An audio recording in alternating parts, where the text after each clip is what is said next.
Capacity पे 80% level पे अपना बिजनेस सेट कर रही हूँ, तो इट मीन्स 40% से जब 80% पे जाऊँगी तो ऑब्वियसली मेरी टोटल कॉस्ट बढ़ जाएगी। तो जो टोटल कॉस्ट में डिफरेंस आए दैट इज़ डिफरेंशियल कॉस्ट। ऐसा भी हो सकता है कि मैं 80 यूनिट्स बना रही थी, अब मैं 40 बनाने लग जाऊँ, तो मेरी टोटल कॉस्ट क्या हो जाएगी? कम। यानी कि लेवल, एक लेवल से दूसरे लेवल पे आप जा रहे हो, आपने चेंज किया अपना परसेंटेज ऑफ लेवल, उस टाइम टोटल कॉस्ट में जो डिफरेंस आता है उसको बोलते हैं हम डिफरेंशियल कॉस्ट। क्लियर? नेक्स्ट है आपका अपॉर्चुनिटी कॉस्ट। अपॉर्चुनिटी कॉस्ट तो आपने पढ़ा होगा इकोनॉमिक्स में।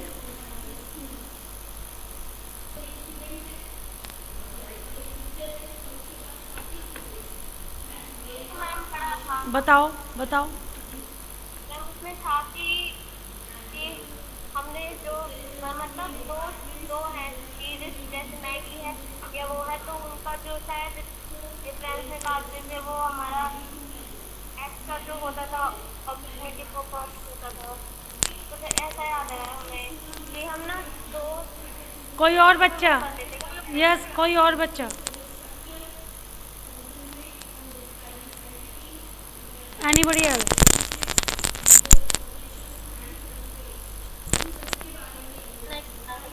अपॉर्चुनिटी, अपॉर्चुनिटी को चूज करते हैं, फर्स्ट अपॉर्चुनिटी को लीव कर देते हैं। यस, आपने अपनी किसी अपॉर्चुनिटी को एक्सेप्ट किया तो ऑब्वियसली आपकी बहुत सारी अपॉर्चुनिटी को आपने क्या करना पड़ा? लीव करना पड़ा। उसको बोलते हैं हम opportunity cost.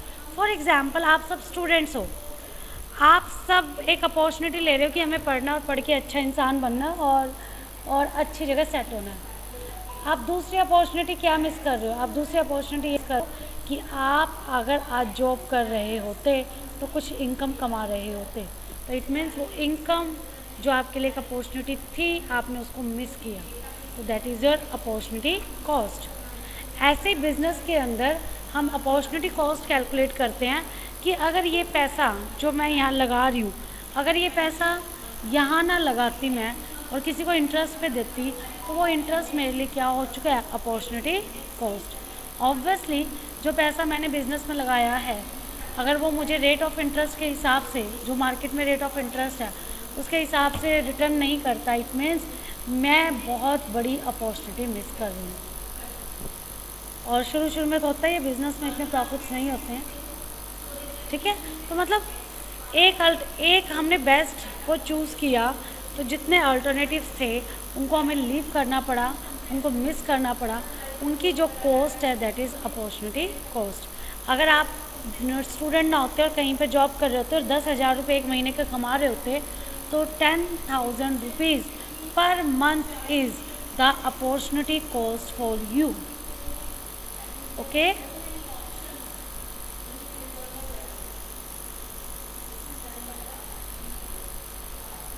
Say yes or no.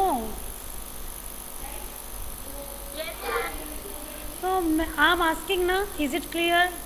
सब साइलेंट हो। Next is replacement cost. Replacement का मीनिंग क्या होता है?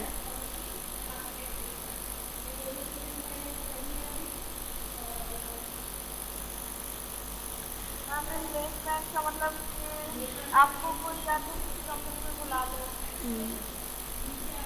या फिर आपको कोई और ज्वाइन करना, दैट इज़ अपॉर्चुनिटी। रिप्लेसमेंट, पुराना मोबाइल देकर नया मोबाइल लो, तो नए मोबाइल, पुराना मोबाइल दिया तुमने, नया मोबाइल लिया, नया मोबाइल लेने पे आपकी जो कॉस्ट लगी दैट इज़ रिप्लेसमेंट कॉस्ट। आपने 15,000 का नया मोबाइल लिया, पुराना मोबाइल आपका 5,000 में चला गया, तो 10,000 is your replacement cost. Simple. Replacement cost का मतलब जो मटेरियल, जो एक्सपेंसेस आपने लगाए हैं, आप उनको रिप्लेस कर रहे हो, उनकी जगह कुछ नया कर रहे हो। आपने मशीन लगा रखी है 1 लाख की, अब आप नई मशीन ला रहे हो 10 लाख की आएगी, तो 10 lakh is your replacement cost. तो हमें डिसीज़न लेने पड़ते हैं, मार्जिनल कॉस्टिंग के अंदर आता है ये रिप्लेसमेंट कॉस्ट, कि हम खुद मैन्युफैक्चर करें या फिर हमें ये किसी और से मंगवा लेना चाहिए, मार्केट से मंगवा लेना चाहिए, तो कौन सा ऑल्टरनेटिव हमारे लिए बेस्ट रहेगा, दैट इज़ रिप्लेसमेंट कॉस्ट। ठीक है? नेक्स्ट है रेलिवेंट कॉस्ट। रेलिवेंट का मतलब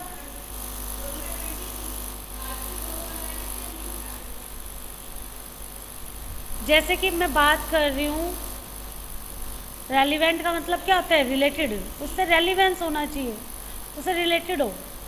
मैं कॉलेज तो मान ही रहे हो, राइट?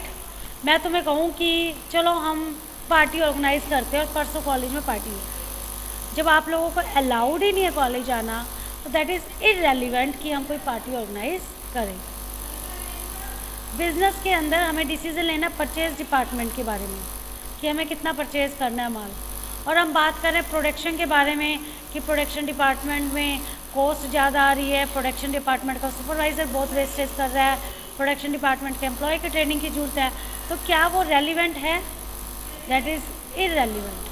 तो मतलब जो सिचुएशन है उसके लिए जो कॉस्ट है, जो नेसेसरी है, दैट इज़ रेलिवेंट कॉस्ट, और जो उसके लिए रिक्वायर्ड नहीं है, that is irrelevant cost. Okay, purchase की बात चल रही है और हम एडवर्टीजमेंट कॉस्ट की बात करें, that is irrelevant cost. Purchase की बात कर रहे हैं, और अगर हम परचेज किससे रॉ मटेरियल परचेज करें, कितनी यूनिट करें, कहाँ से सस्ता कहाँ से महंगा पड़ा, अगर हम इस कॉस्ट की बात करते हैं तो दैट इज़ रेलिवेंट कॉस्ट। उस पर्टिकुलर सिचुएशन में, उस पर्टिकुलर डिपार्टमेंट के लिए जो कॉस्ट है, that is relevant. Okay, imputed cost क्या होती है? इम्प्यूटेड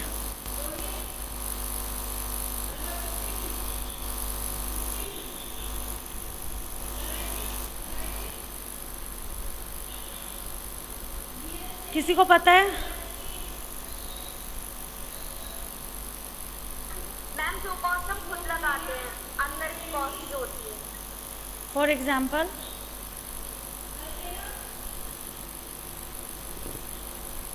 मैम जैसे हमने, हमारी कोई फैमिली में है तो हमने उसको ही अपनी कंपनी में लेबर के काम में रख लिया।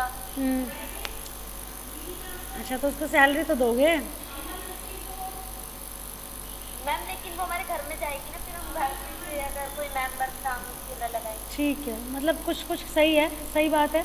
अगर आपने अपने बेटे को काम पे लगा लिया, फादर का बिजनेस है, बेटे को काम पे लगा लिया, तो that is imputed cost. Imputed cost का मतलब होता है that is not out of pocket cost, जो आपको बाहर किसी को नहीं देनी। जैसे कि इंटरेस्ट ऑन कैपिटल, हम P&L में लिखते हैं ना, इंटरेस्ट ऑन कैपिटल। बिजनेस के ओनर ने पैसा लगाया है और उसके ऊपर आप इंटरेस्ट दे रहे हो, दैट इज़ इम्प्यूटेड कॉस्ट। वो आपको थर्ड पार्टी को नहीं दे रहे, आप बिजनेस मैन के पास ही जा रहे हो। ओके, ऐसे ही आपका खुद की फैक्ट्री है, आपका कोई घर पड़ा हुआ था, आपने उसमें अपना काम बिजनेस शुरू कर लिया, आप रेंट दिखा रहे हो, जबकि वो रेंट किसके पास जा रहा है? ओनर के पास ही जा रहा है, that is imputed cost. Okay, next है आपकी संक कॉस्ट। संक कॉस्ट मतलब जो डूब जाती है, जो डूब गई, जो होगी और ख़त्म हो गई, दैट इज़ संक कॉस्ट। अगर हम शादी की बात करें तो शादी में जो लहंगा खरीदते हैं आप लोग, इतना महंगा महंगा लहंगा होता है, एक बार पहना और उसके बाद कभी नहीं पहना जाता, दैट इज़ संक कॉस्ट। मतलब उस टाइम वो डिसीज़न लिया और उस टाइम आपने जब चीज़ ली, वो आज आपके लिए यूज़फुल नहीं है। तो बिज़नेस में भी बहुत सारी ऐसी चीज़ें होती है, जैसे मशीनरी परचेज़ कर लिया आपने, आज वो आपके लिए क्या है? Sunk cost. आप उस मशीन के पैसे को रियलाइज़ नहीं कर सकते, वो पैसा लग गया, अब लग गया, अब वो आप रिकवर नहीं कर सकते, दैट इज़ संक कॉस्ट। जैसे आपने 1 करोड़ की मशीन खरीदी थी, आज उस मशीन की वैल्यू 1 लाख रुपए रहेगी, तो जो डेप्रिसिएशन लग चुका, जो पैसा आपका आज बुक वैल्यू जितने की रह गई और बीच का जो डिफरेंस है, that is a sunk cost. अब आप उसको रिकवर नहीं कर सकते, डूब गया, ख़त्म। उसके बाद है नॉर्मल कॉस्ट और अबनॉर्मल कॉस्ट। नॉर्मल कॉस्ट मतलब उस गिवन सिचुएशन में वो कॉस्ट होगी ही होगी, that is normal cost. Business में जो नॉर्मल वर्किंग आवर्स है, जो नॉर्मल डेज है, उनमें आप चाहे कितना भी एफिशिएंटली काम कर लो, आपकी वो कॉस्ट आएगी ही आएगी, that is normal cost. For example, office के लोगों को सैलरी देनी ही देनी पड़ेगी, दैट इज़ नॉर्मल कॉस्ट। चाहे आप 2000 यूनिट बनाओ, चाहे 10,000 यूनिट बनाओ, उनको तो सैलरी देनी ही देनी है।